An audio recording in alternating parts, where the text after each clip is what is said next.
Well, I'm back with the pre-intro, and you know what that means. It's gotta be a special episode, and you're damn right it is.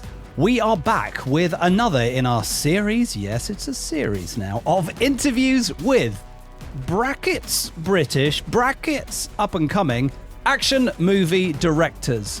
We scored an absolute doozy this time. I got to speak with Will Gilbey. He is a guy who has written a whole bunch of movies. He's edited a whole bunch of movies. He's won a BAFTA for editing that mad Bros documentary from a few years back.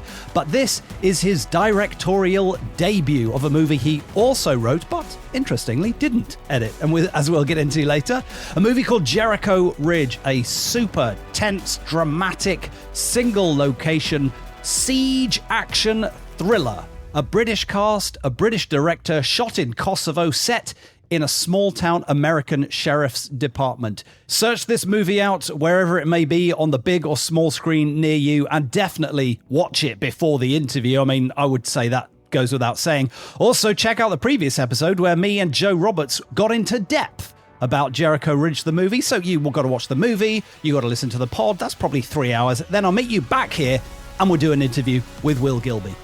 I'd say let's start that about now. Enjoy! I am the most complete fighter in the world. Yippee-ki-yay, You can call it the art of fighting without fighting. Stick around.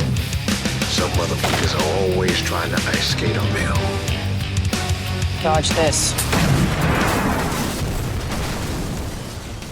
Will Gilbey, director of Jericho Ridge, which, as we listen to this, is available to watch on screens large and small across the UK. Thank you so much for joining us.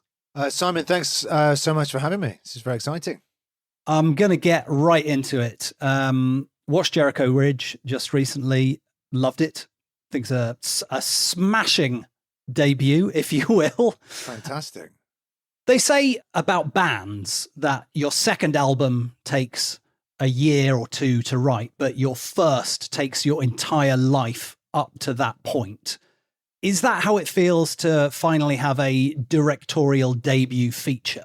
I mean, it does take a horrifyingly long time. I was just looking at the first draft of the script I think I wrote in 2017.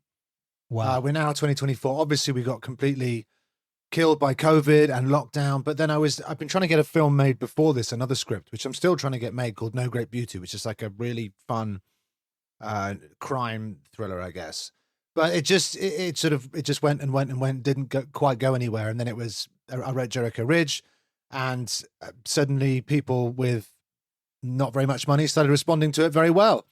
But then it was obviously the process of, trying to take it, hold on to it, and marshal this whole thing through lockdown. We were supposed to go and shoot it in Canada, so we location scouted Winnipeg in Manitoba in November 2019, and then you start looking at the news, going, "Is this really going to happen? Is this?" And then I guess it happened to everyone though, so it's not like I can sort of claim that we were especially unjustly sort of served by this. But, right. It was a added pressure, I guess, to everyone. So does that mean all the behind the scenes photos has everyone in a mask? Yes, exactly. Yeah, you had to do the whole film in a mask. I mean, we shot in, so we were sort of trying to explore where to shoot the film, where was going to open up first. We looked around the houses, we looked at everywhere, literally that you could film, and we ended up settling in Kosovo. As you do. Well, I think we are the first international feature to shoot in Kosovo. Basically, one of our producers, there's sort of three main producers on the project. One of them, Harvey Askert, he's been going to Kosovo for the last sort of 10, 12 years, just building up sort of, I guess, contacts and meeting all the people who are good out there and figuring out how the whole place works. He's taken short films, commercials, music videos. He did an Oscar-nominated short out there called Shock in 2016. Wow. But so he sort of knows everyone there. He knows all the good people to get, and it's obviously very budget friendly. I think now they actually have the tax break. They didn't when we shot out there. So I think film production is going to ramp up there sort of massively over the next 5-10 years, which is very cool. But that's how we ended up doing it, really. But yeah, like I said, it's a marathon. It feels like a marathon rather than a sprint. I mean, it really is. Yeah. People sort of assume that like Well, I was just, I've just been waiting and waiting, and then I thought, now I'll direct my first feature. Yeah. But it's actually like this massive sort of contraption of things that need to slot into place. No one wants to give you a chance. No one seems to want to give you any money, and everyone wants to. As soon as you've got the money, everyone wants to sort of somehow get in the way of it. There's all sorts of problems that go throughout. So yeah, it is a horrendously hard experience getting your first film over the line. I'm really hoping the second one comes a bit easier. Yeah, right. The difficult second album, so to speak. Yeah. Well, I've got a couple of things written, and I'm hoping to get cracking. Well, I mean, fingers crossed off the back of this. I mean, you sort of, I often hear people who talk about screenwriting and stuff saying write to a budget or write to your budget. And it feels like this film sort of really ticks a lot of boxes. I feel like you very sort of shrewdly approached it in that way. Can you talk a bit about the writing process with regards to that? How do you make it affordable, sort of logistically manageable, but also come up with something enjoyable, gripping, exciting? Yeah, I guess so. I guess, this is, I don't think I'm spoiling anything by saying this is a mostly one location action thriller. It's set in and around a sheriff's office, a rural sheriff's office in America. And I guess the idea was to, I've obviously edited a lot of first time film directors' films. I must have done 10, 12, something like that. Some of them worked out great and some of them didn't. And like, ambition is super important when you're trying to come up with a low budget film. But if you have too much, you don't get to spend time creating stuff, to the level that you need it to be to actually affect people. So, I've seen loads of people shoot low budget films with an 18-day shoot and have, upwards of 50, 60 locations. So, everyone, the day might be you're hitting 4 locations, you're jumping into a van with all your kit, with everyone. Inevitably, the film crew gets fucking lost on the way there. You lose 20 minutes, you jump out the van, you put the camera on your shoulder, and you're shooting early 90s TV coverage. And that's the best you can do, and then it's back. Whereas trying to be in one space, you can take the time to really to live in it, to shoot it properly, to light it properly, and actually hopefully try and turn that space into something that works for you. Turn it into a pressure cooker and use the sort of use it almost like it's just a boiling pot, I guess. Yeah, I mean that's the sort of perfect definition of this movie, isn't it? It's the pressure cooker sort of analogy. That was the idea, yeah. And I guess yes, you are. I am writing to it. I'm also trying to write stuff as a first-time film director that I'm going to be able to do, or I think is within my wheelhouse. I don't want to write a scene with 5 kids having a conversation because I don't have the confidence to necessarily direct 5 non-act. I want good actors. I don't want to write animals into this or massive. Well, we've got one small explosion, but that some things are beyond your grasp. Right. The scene with the donkey wranglers didn't make it in. Yeah, it made it to the 6th draft, and then we cut it at the last minute. Next time, absolutely, yeah. But I think it's interesting that you speak to sort of knowing your limitations or knowing the challenges that you want to face. You have written a lot of stuff in the past, and like a movie like A Lonely Place to Die is not the sort of movie that perhaps you would write as a first feature. That seems like an incredibly challenging movie to film. Cliffs, weather, climbing. My brother loves it, not for me. Do you know, a much more controlled environment I prefer, like I say, especially first time out of the gate. Where do you put the lights on a mountain? Exactly, yeah. It's that's sort of scary stuff. Yeah. Well, it's sort of intriguing. I love to sort of find out, the kernels that start these ideas. And that one was so interesting that in the credits, you and your brother are credited as climbing doubles for a couple of the actors. Right, yes. Which sort of joined the dots of like, why, what would inspire you to write a movie about oh, okay. No, we sort of wrote it, and then my brother got obsessed with it, and he sort of bullied me into going with him and doing all this stuff. I right. I wouldn't say I have a terrible fear of heights, but I have a sort of human, sensible fear of heights. So I found a lot of that stuff pretty scary. But then after we shot the film, we just found that we didn't have a lot of glue to stitch together scenes. So we went up there. Do you remember back in the days of the Canon 5D Mark II? Sure. We had one of those, and we went up there with a climbing guide. We put on the actors' costumes, and obviously actors are quite small and svelte. Wow. So I think, they're pretty skin tight on us. And then we sort of filmed ourselves sort of abseiling down the cliff, like lying backwards, all this sort of stuff, just to try and stitch together what we could do. That's extraordinary. Wow. Well, I mean, there wasn't a bit where I was like, that's not Melissa George's legs. That's probably Will's legs. So I fair play. think it's fair to say we didn't double Melissa, but everyone else I think pretty much got doubled. Incredible. And so I suppose to spiral off that, yours or your brother's interests in mountains, climbing, you're like, oh, why don't we write something around that? How do you get from that and a kind of list of very British movies to thinking, I'm going to set this movie in the Pacific Northwest in a sheriff's office, something I probably don't have a lot of first-hand experience of. No, I think so. The first thing is I never said where this was set, and then someone seized on it early, and that sort of got. I sort of basically agreed on the Pacific Northwest just because the landscape kind of matched where we were going to shoot in Kosovo, and there was like a unity of accent, so all our actors could come in and essentially be approximating the same kind of accent. And sort of Northwest, it's quite in England, what you call like general American. It's not like a super strong accent. So like, especially if you've got a British cast who are mostly uniformly excellent at playing Americans. But I sort of think if you go Southern, everyone goes a bit too hard. If you go East Coast, Boston, you're fucked. Basically, like no one can do Boston except people from Boston, seemingly. New York, everybody's doing the soprano. So I wanted to find something that people could do effectively. And I wanted to find, really, it's just space in America. Mm-hmm. And sort of doing research about sheriff's deputies and stuff like in those sort of far-flung parts of America and how far you are away from backup, and how, I read a story about a guy getting in a gunfight, hiding behind a car and having to call up his other deputy for backup who was in bed half an hour away, who then has to get out of bed, get dressed, get in the car, drive there. And it's just this whole, in England, we'd have someone there within 5 minutes just because we're more compact and much more sort of overpopulated.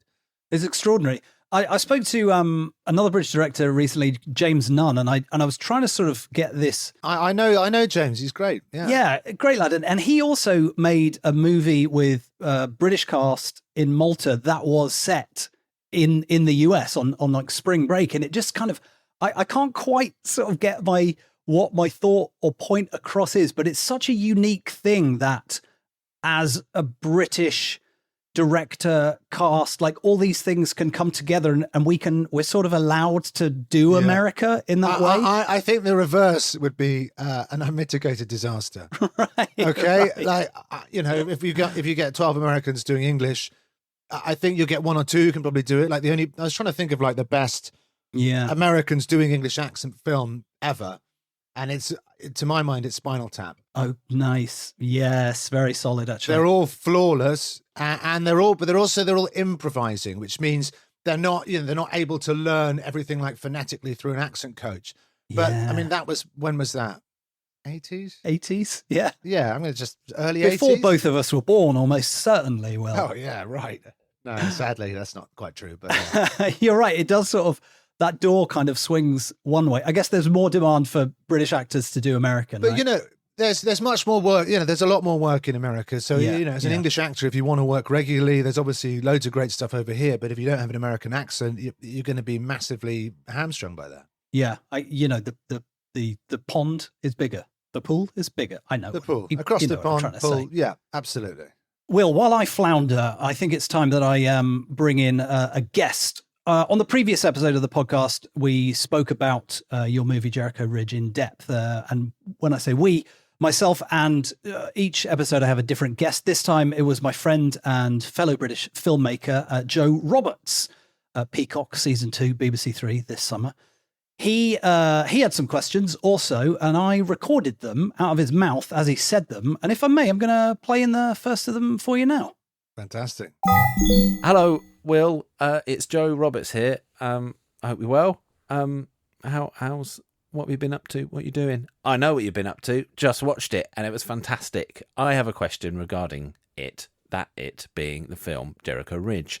With your background as an editor and having worked a lot with other people's footage, how do you think your editing knowledge changed or modified how you worked as a director and as a writer during the scripting and pre-production stages?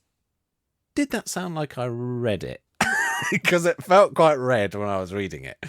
That's also another question for you. Do you think that sounded read? Anyway, All the best. Congratulations again. Fantastic film. Thank you. Joe Roberts there. Keeping it brief. Hi, Joe. Thanks, Joe. No, I think that felt very off the cuff. It felt very spontaneous. So I appreciate that. Thank you very much. Yes, I think it massively plays a part. So I in terms of editing, it comes into the script writing. It's a 90-page script. Anytime in draft it started to swell above that, I started to panic and started trimming fat. Didn't want it to go. I knew we'd have a limited amount of days to shoot this, so I wanted to focus on, I didn't want to spend a week shooting stuff we're not going to use, which I've definitely done that before in the past. I worked on films where you just shoot loads of stuff and get cut. I think it's time to kill your babies at the outset, and that comes from editing and having been in the edit suite. When you write a 2-page scene, dialogue scene, with actors, it's 5 minutes suddenly, and then you stack all those scenes together, and your film is so long you want to cry. So that definitely comes in, and sort of transitions between scenes and stuff like that. I'm always thinking of the cut between there, whereas a lot of times when you're working with first-time directors, there's nothing there. It's just interior, and there's no thought really between. So you have to build that out in the edit, and you have to find stuff, and you have to start using shots to bridge scenes. So, but I worked with an editor on this, which I never thought I'd do, Sarah Pezek, who was brilliant. I never thought I'd want to edit my own. I thought I'd want to edit my own. Of course, film, yeah. So I thought she came out to Kosovo for a bit, and she was assembly editing. And I thought I'd come back to London. I'll let her finish her assembly, and I'll take over. But sort of as soon as I started working with her, I was like, no, she's great. Like on paper, I probably got more editing credits than her. I've definitely done sort of more action, but she comes at it with a totally different mindset. She's really creative. She's incredibly fast, very technical. Just came up with when someone starts coming up with ideas, you're like, I never would have thought that in a million years, and I know I wouldn't. Yeah. I'm like, this is brilliant. And also a first-time filmmaker, you're either one of those people who everything is amazing, or if you're like me, you're like, Jesus, everything's terrible. This is horrific. So you need another pair of eyes. So it's either 12 hours long or it's 2 seconds long. Mine would have been 2. So having another, you're kind of going crazy as well. And I didn't want to be on my own in a room for 12 weeks going a little bit mad. So it was genuinely awesome. She's a great collaborator. But the other thing, going back to the question, how does editing? I would say we shot maybe 5 or 6 setups maximum that aren't in the film. Oh, wow. So I'm quite conscious of what I need to make a scene work, and very conscious of what I don't need and what I don't need to waste time filming, because, on a film such as this, time is, the most valuable thing you have, really. Yeah, absolutely. And so thanks, Joe. Great question. Great off the cuff question. I'll let him know. Peacock, BBC 3 this summer. I'll look out for it. It's interesting. The role of the editor, it can be sort of, it's obviously plays a huge part in any movie, but sometimes it's like you're there from the beginning, and sometimes you're kind of the hired gun at the end, right? Who's kind of dumped all the footage, and you've edited a lot of movies of varying quality, shall we say? Absolutely, yeah. That you haven't necessarily written or been so creatively involved with, but sort of, are there lessons to be learned from those, for want of a better phrase, turd polishing exercises? Well, I always like to think of it as lacquering, or just pouring glitter on, right? Because when you get the polish out, it tends to come apart. But I did used to specifically get. There's a couple of production companies or distribution companies that used to bring me in just to recut films that were sort of in trouble. And you do. And it is a really useful learning experience, because also the other thing about editing is when someone does something really good, you can be like, oh Christ, okay, that it's a great opportunity to see what works and what doesn't, right up close. And I've absolutely held on to as many of those lessons. Talking to you, it's transitions, it's keeping things focused, it's trying to keep your script as short and as essential as possible, so that you're not wasting valuable time, because as soon as you start deleting scenes and having to pull lines and stuff like that, then you're sort of unpicking a thread, and depending on the intricacy of your script, like things can start falling apart, and then you have to do reshoots. You can't afford to do reshoots, so we're going to have to do some shitty ADR lines on someone's back. To stitch together plot issues, which no one enjoys. No, and there are numerous sort of setups and payoffs that work very neatly in this movie, and it's a very lean sub 90 minutes, and so anything, as you say, that comes out of there, the house of cards starts sort of wobbling a little bit. Totally. It's quite intricate, and that there's nothing in there that isn't doing one or two things. You know, everything's setting something else up. It's paying off a little character. It's teaching us something about this. It's something that's going to come in later. And that's just the sort of nature, I think, of such a contained story. Yeah. Well, let's get into my nerdy questions about the movie making process.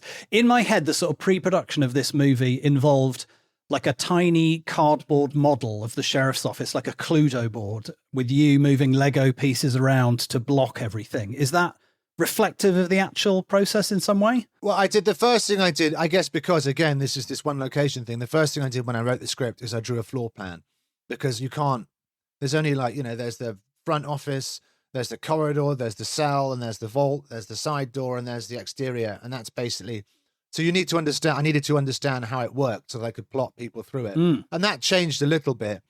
But yeah, like roughly that's, you know, that's how I did it. And then another great thing about going to shoot in Kosovo is, although we had less money to spend shooting there than we might have done going somewhere else, we had more days and we got to build our sheriff's office. So looking at other countries, we were looking to adapt an existing structure.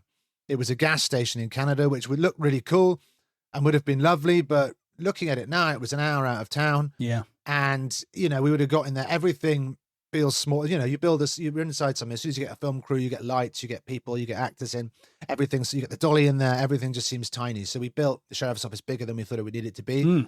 But we only had, in the end, just because of life and low budget filmmaking joy, we only had 3 weeks of prep. Wow. So, I mean, it was incredibly accelerated. I mean, you know, this set was going up, you know, literally almost around us as we were filming it.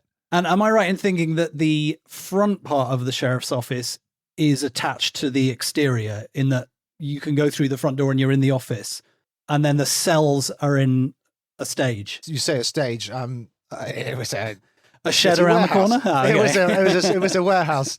Yeah, so that the front room was there. I always wanted to be able to see out the windows. Right. I didn't want to. There were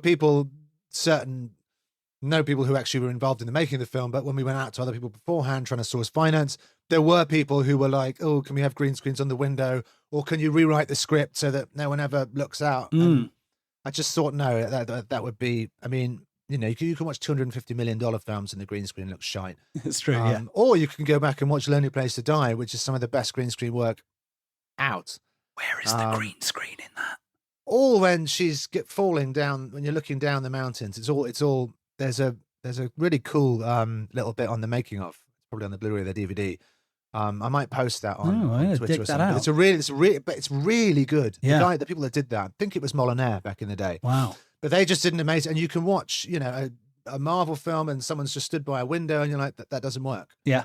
Yeah. And obviously there's loads of great Marvel CGs. I'm not snagging them or picking them out individually. But anyway, I wanted to be able to look out the windows and see danger. I wanted that, you know, and it was painful because it was incredibly cold. Yeah. It started snowing and then the snow melted. And so we had to, I guess, paint a lot of shots, snow into. And then the first day we got out there, there's a lot of wild dogs in Kosovo. Okay. In a cool way, right? Well, I live in Mumbai now, so wild dogs are suddenly part of my life. In no other country I've ever been to, they're like community dogs. They're well cared for. They seem well fed. There's no dog shit anywhere. Wow. But so if you go out for a night out in Pristina, as you're walking home to your hotel, you and your buddies will pick up like a crew of 5 dogs. Dog friends. And they'll be your buddies. They'll walk home with you. Love that. But we're filming the main part in this little national park called Gurmia. As soon as we get there, you start filming and you hear, whoa, whoa, whoa, whoa, whoa. Oh. And there's obviously stray wild dogs that live around there and just spend the whole night running around barking. Mm-hmm.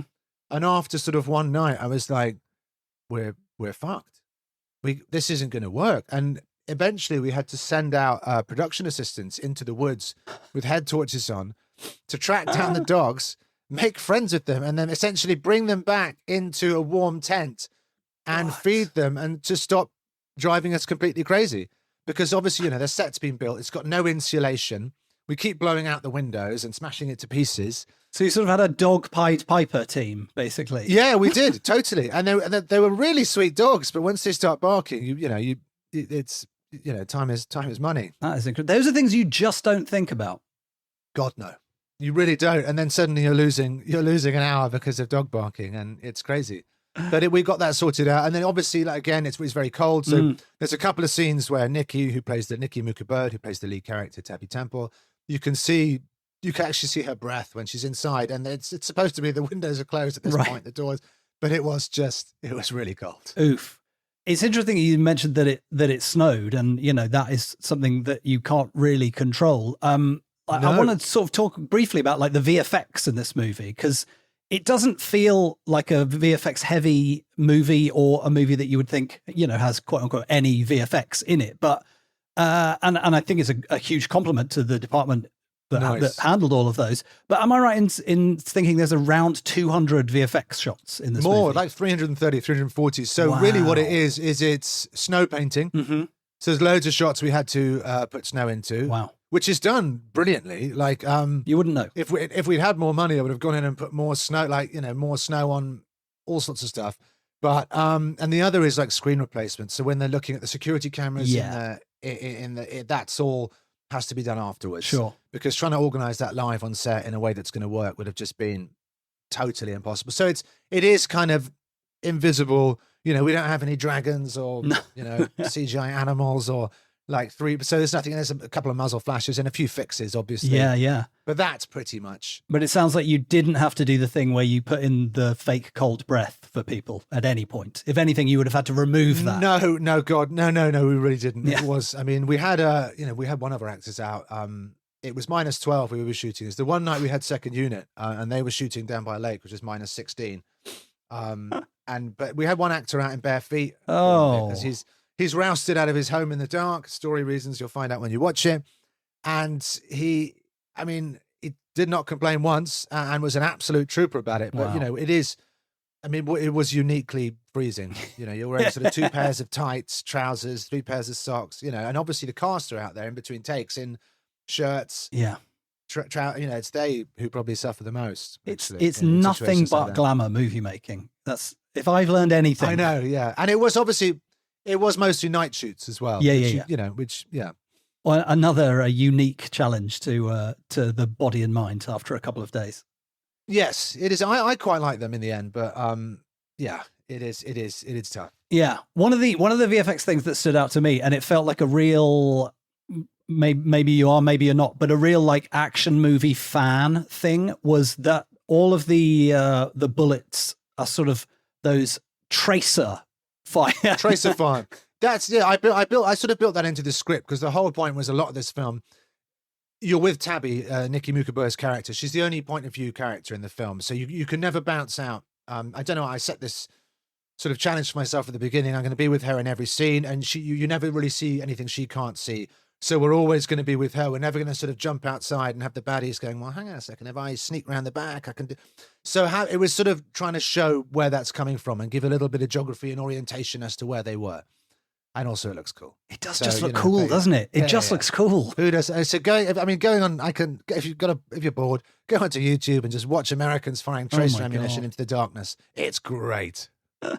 I think it's like when I see things like that, I'm put in mind of sort of Michael Mann's odd sort of borderline pornographic sort of gun fixation, attention to detail, but stuff in his movies where you're like, geez, guns they're cool to look at, but they're also pretty terrifying, right? Like it's such a thin line, Totally. Yeah. Well, I'm not. I've done enough sort of action films to be. I mean, the stuff you Google as well for this. Like, I'm always looking up things like bank robbing, safe cracking, bomb making. I mean, I must be on every government watch list across the globe. 100%. This call is definitely being monitored. They're listening to this right 100%. NSA are all over this shit. Extraordinary. I think you did. I think I hate to keep saying for a first time director, because as we know, you have pointed cameras at things and been in charge of other stuff and been a second unit dog's body, The Guardian. Yes, very much so. It's on my business card now. That's so perfect. Yeah. You did a great job with the action set pieces in this. And I think, editing experience must play into that enormously in terms of sort of geography and rhythm when it comes to the action. But like, who else did you work with putting that together, the action design, and how hands-on were you with that? Very. We had a very cool stunt coordinator from Bulgaria called TC. It was supposed to be someone else. It was his boss, I think, who was supposed to stunt coordinator, but he got COVID. So TC came over and did a lot of work with Nikki on like sort of gun drill, stuff like that. We got all our actors to go to there's a shooting range in Kosovo. So we went there. There's one range we went to look at guns. And as we walked in, they have like a bar with like a beer tap and stuff. And like, what better mixture can you possibly have than lager and fire? What could possibly go wrong? Oh boy. But you couldn't get like, they were very stringent actually in Kosovo about a lot of things to do with guns. You can go and shoot guns in a range, but you can't own it. But yeah, anything apart from that, they're not very cool with. But you know, so I was obviously very designed in that. I'm really a big fan of geography in action as much as possible. You know, you want to get to the emotion of it, you want to connect it to character, and you want to see what's happening and understand where everyone is.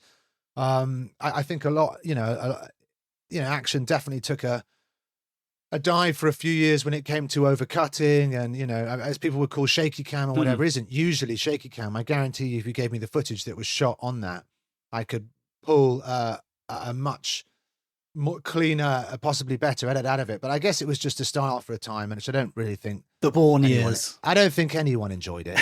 Looking back, but I think, you know, for me, it's geography, character, stuff like that. It's super important. Yeah.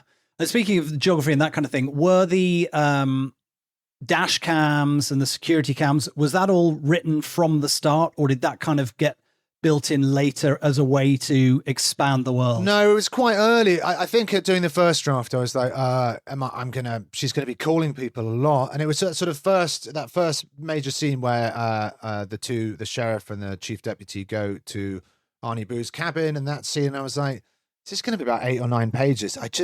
Doing it over the phone, you know, it's worked really well in The Guilty, which is like is it a Danish film which Antoine Fuqua remade? Oh. It's fantastic. It's all set in like a sort of essentially a 911, someone responding to an emergency call. Oh, that's right. Yes. And it's really good. Gyllenhaal.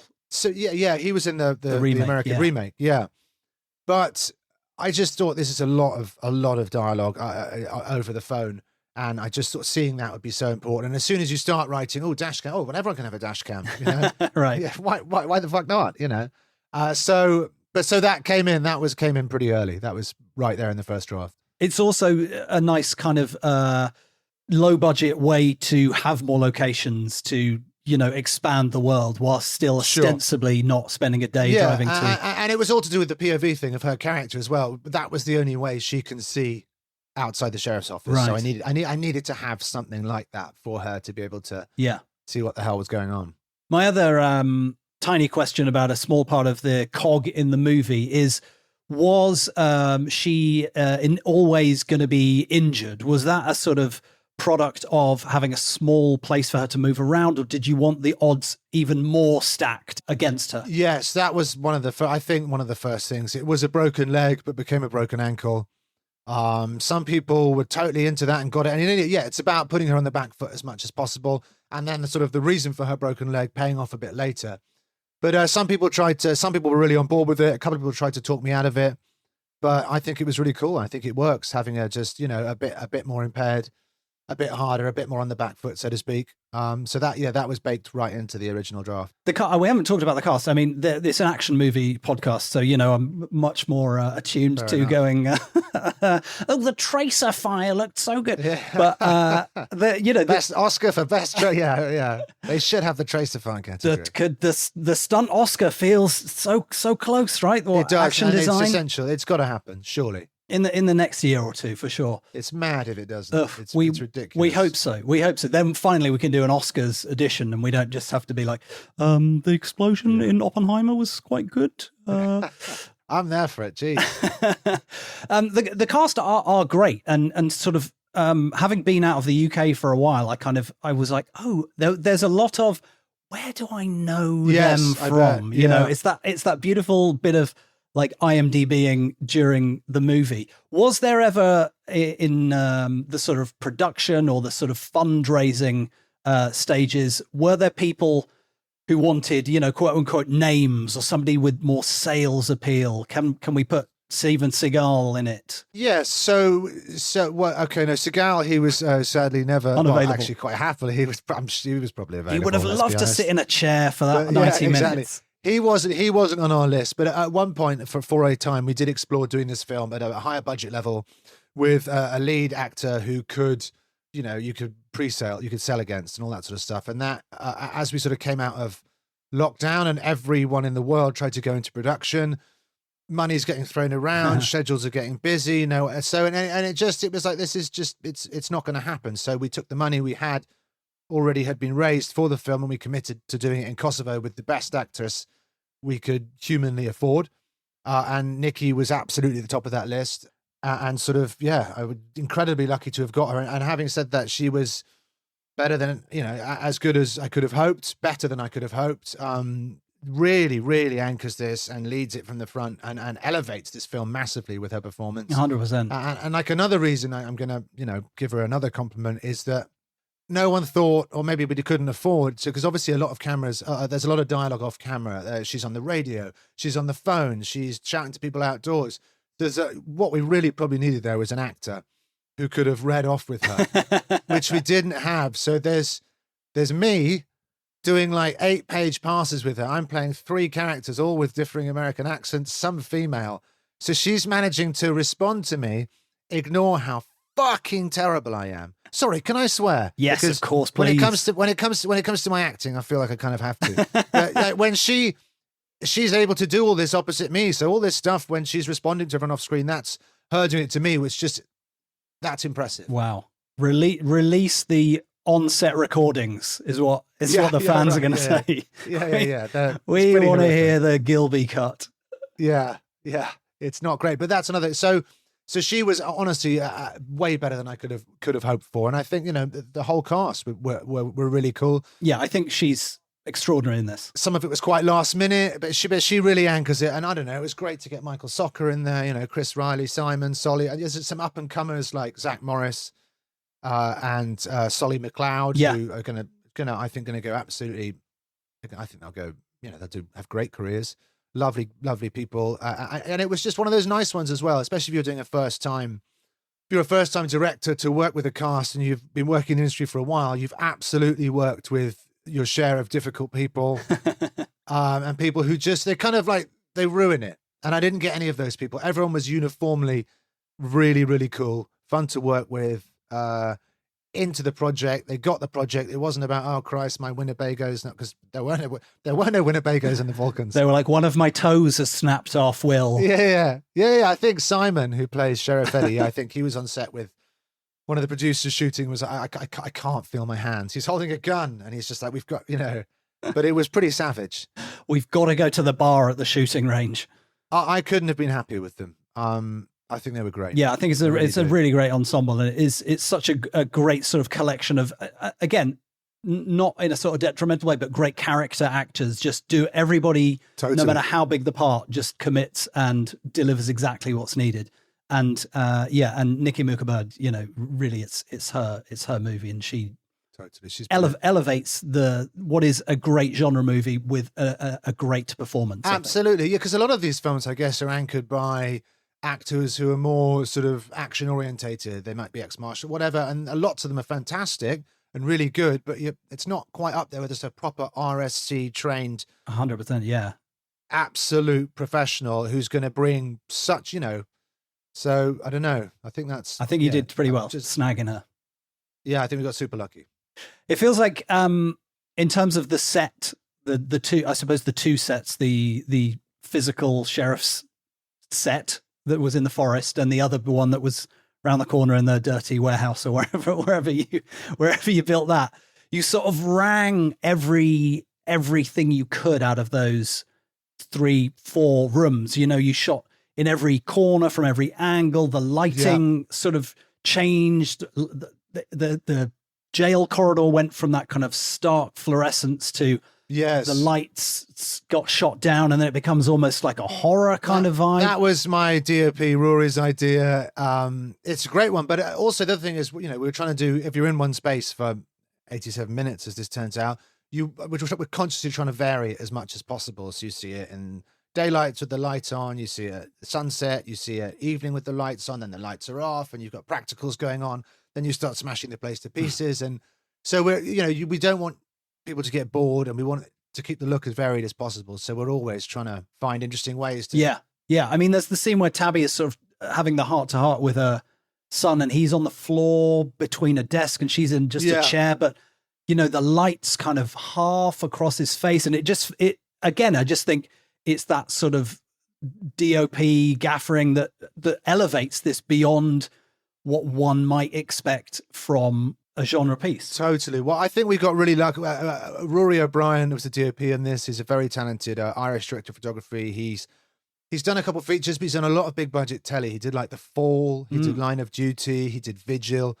So he's coming from, he's got incredible pedigree, and he immediately got what this was. It's not like, oh, you've got 8 lighting trucks, and this sort of stuff. It's basically, here's what you've got. Can you make it work? And he's a great collaborator and a great guy to have on set. Just a really good personality and very, very talented. And his handheld operating is, he must be in the top 20 people in the world at it. Wow. He's just very, very intuitive and very, very good at it.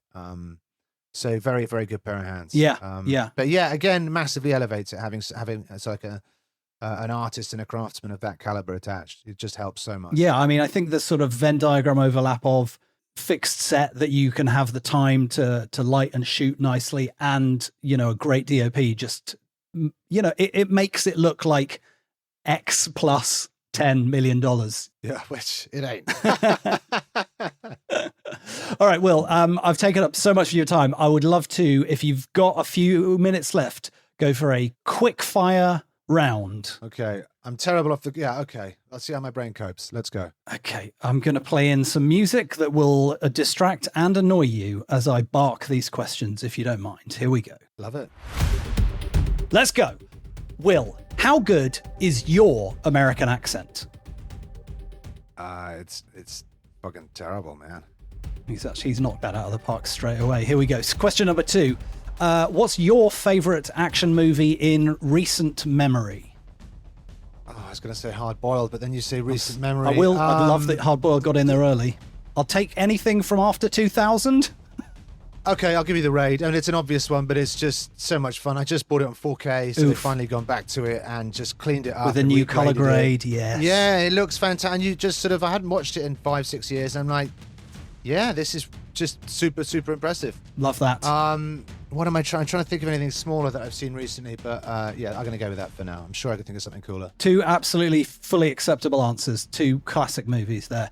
And The Wild Bunch, if we're going to go back far. Oh enough, yeah, love that. Yeah. Love a bit of Peckinpah in there. We didn't mention Rio Bravo. That's sort of feels like a touch point that we should have come across. This is my, like, everyone obviously brings up Assault on Precinct 13 when you do this because it's a siege thriller. My argument is, okay, that was 1976. We can have another film of people besieging a police station. There can be only one. It's probably closer to, it's a loose reimagining of Rio Bravo, so much so to the point where John Carpenter does the commentary on the Rio Bravo Blu-ray. Wow. But I reckon that's closer to Rio Bravo time-wise than we are to Assault on Precinct 13. So I figure, So Carpenter should get a bit more flack, is what you're saying. No, I'm a huge fan. I'm not. I don't want to get on that rabbit hole. Jesus. Carpenter, you got a lot to answer for, old man. Yeah. Right, so it's meant to be a quick fire round. I'm so sorry. That wasn't quick enough. As a man of a certain age, I immediately recognised the voice of Gavin Rossdale from Bush on the soundtrack of this movie, singing over the credits. How did that come about? I really just want your answer to be, I'm a huge fan of Bush, and I was like, get Rossdale, but... well, he is super cool, obviously, but he wouldn't have done a song for us in a million years because, he's a huge... But one of our producers, Alex Tate, is lifelong friends with Gavin. They've been buddies, I think since they were teenagers. Incredible. And they've sort of seen it all together, done it all together. And he was like, early on, there was a scene that got deleted where I needed an original song for someone to play and sing. And he was like, Gavin, can you do this for us? And Gavin was like, yeah, of course. No, he was like, yeah. And we spoke to him on Zoom and he was like, wow. I was like, thanks so much for doing it for us. He says, I'm not doing it for you. I'm doing it for Alex. So he did that for us, which is just super cool. If you think that John Wick 3 ends with a Bush Gavin Rossdale track, I think we're in good hands to also be finishing up with him. So that was it. Alex Tate's, personal relationship with him. But like, what an absolute trooper! Super kind of him to do it. Amazing. And it's a great piece of music. It's a really cool piece, really cool track to go out on. Love the Mr. Triggerfinger. It's cool. The baggy trousered, studded belt teenager in me was over the moon to hear that. Nice. Only Very two cool. questions left in the quick fire round, Will. How many different names did the town have before you landed on Jericho Ridge? Ooh, that was quite early on. I think I had a couple of ones which had gun in the title. I actually looked up a town. It's literally almost as shit as like Gunchester or something. And I said to my wife, what do you think of this? And she's like, that's the worst idea I've ever heard in my life. And I was like, do you know what? You're not wrong. Oof. And I don't know, Jericho Ridge sort of came out of somewhere, and then someone's like, oh, wow, is that because like the walls of Jericho coming down? I was like, no, but I'll take it, absolutely. Yeah. And we've since found out that there's a religious community called Jericho Ridge that's also on Twitter. So that, if you search Jericho Ridge, half your hits will be for the film, the other half will be for a small... Yeah, well, do you know, what can you do? Yeah. All publicity. Unless there's some kind of standoff with the FBI, you're probably fine. Even then, that'll float it to the top of the search results. I think they seem pretty chilled. I don't, Okay, so, good. but I don't know, so don't quote me. There's two more questions. The final one circles back around slightly to something we touched on earlier, which is how do you know so much about guns, Will? Just because because I just shooting films. You just start picking stuff up. When we were kids running around as teenagers in the woods, it was like, how do we get guns? How do we make it like guns are firing? How do we make it like our friends get shot? Yeah. And so you start to pick up weird tips and clues and bits of information. Okay, And then, remember, the call is being recorded. That'll do. We've got it. We've got everything we need. I met someone who was a gun designer. He's as a hobby, he builds his own guns and he machines his own guns. And I was like, I started asking him questions like, so what's your daily carry? And he was like, blah, blah, blah. And then I'd be like, and where do you wear it? And he stops, he just goes, you asked the best questions. Wow. And I was like, hell yeah. He's a good person So I don't to be know. friends It's a load. It's just, it's a load of weird information I've picked up along the way. And it does come in handy for filmmaking, Right. not personal. Yeah. Just to be very clear about that. Very clear. Okay, the final quick fire question comes from our good friend Joe Roberts. He had a very wordy question earlier on. This one, we hope, is slightly shorter. What's your favourite Siege movie? Favorite Siege movie? It's probably got to be Assault on Precinct 13, hasn't it? Unless I can think of anything else off the top of my head. What are some Siege films? Well, he brought up From Dusk Till Dawn. That was one I hadn't thought of. Interesting thought. Yeah. Very cool. I guess it's quite like half because the siege starts halfway in there, doesn't it? And we're literally right at the centre. It begins as well. So, like in terms of, we don't sort of, switch from crime thriller to crazy vampire action film. True. Maybe we should have. But so I don't know. I'm trying to think off the top of my head. What are some siege movies? That was another recent one, wasn't it? That was. That was a film I watched. I enjoyed it, but as we were developing this, there's always it doesn't matter what you're doing. Someone seems to be doing the exact same thing or something that sounds similar, and it gives you sleepless nights for weeks, months, whatever. And then it comes out, and it's completely different. Yeah. And but there is a thing. Doesn't matter what you're doing. Someone seems to be out there creating something that looks worryingly similar, and it's true. really scary and genuinely frightening. But then it turns out to be totally different. And I think 90% of the time, 90% of people haven't seen the other thing that you're worried about, so they only see your thing. Or haven't connected it. Exactly. Yeah. So I'm going to go with Assault on Precinct 13. But if I gave it a good thing, I don't know. But that is a no. great We'll movie, take it, and we It's an managed not absolute to bring classic. it up for the entire interview. So if anyone should, please have it be in your hands. Well, that brings us to the end of the incredibly tense quickfire round. That was not. It was so tense. Yeah. It was so not quick. Really, there are two things left to ask. Is now that this one's sort of done and dusted in the can on the screens, watchable by most people. What are your takeaways? What are the lessons that you learned from this one that you will take to the next one? Again, it's working with great actors. Just really, I would like a little bit more time and money next time if we can arrange that. That would be lovely. Just because I'd like to expand out as much as possible. So there's a couple of scripts I finished, which I'm really keen to go with. But yeah, so many lessons. I guess it's just working with the right people as much as possible and cast. Cast seem to do so much of the work for. I think it's about 80% casting this. It really does feel like that when you're on set. Yeah. It just makes life so much easier because I've been in the edit so many times on other films where you're trying to often create or correct performances in the edit, and it can be done, and I've done it many, many times with the old glitter. But it's not where you want to be, really, ideally. So to have a really good cast, I think, is just, it does so much of the work for you. It makes your dialogue sound 100 times better than it is, and it just, things like that, you know, having a really good DOP, obviously it seems obvious, but if you have someone who's really, really good, it makes all the difference. Yeah.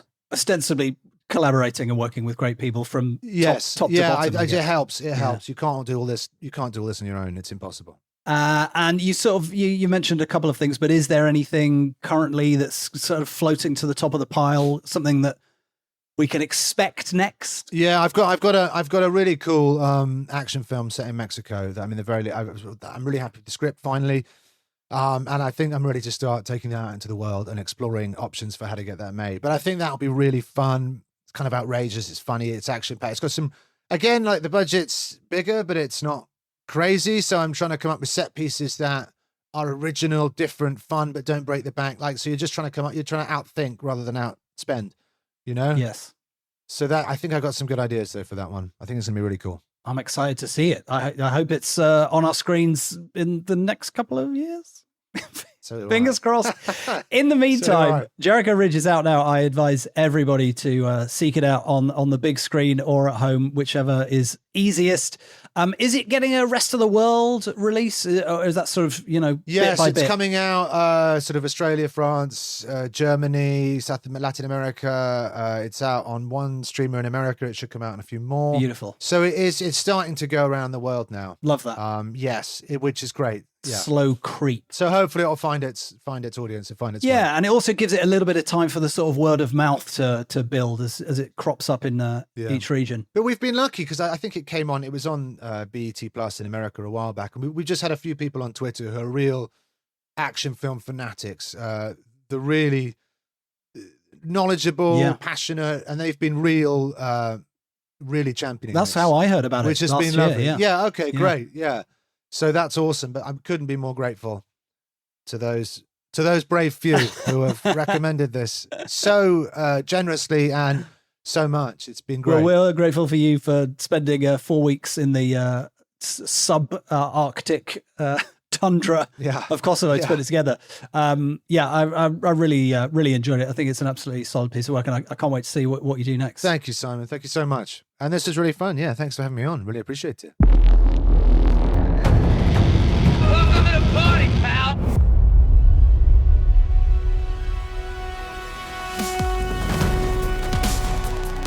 Well, what an absolute treat that was. Thanks so much, Will, again for giving up your time and being so open, candid and honest and answering all of our nerdy little questions about minutiae. If you want to get in touch with the podcast, please do on Twitter @DodgeThisPod, or you can hit me up directly via simonfielder.com. There's all the links to all the socials. You can see all my creations and noodlings. You can subscribe to my Substack newsletter if that's something you think you might be into. Just me going on about stuff I've enjoyed, stuff I've made, things about India. I live in India. There's a lot of things that are very new and exciting. I like to write about them there. If you'd love to do us an absolute solid, you could rate and review us on iTunes or Spotify. Those are the main ones. I don't know where you listen to this. I mean, I don't really use either of those, to be fair. It's, your podcast player of choice, but that probably doesn't have the rating and reviewing that has quite so much weight to it as those two. Anyway, if you want to support us with actual earth money to pay the hosting bills and keep the lights on, etc., there's a link below. Otherwise, I'll catch you next time. Keep kicking. I'm bringing it back. Bye.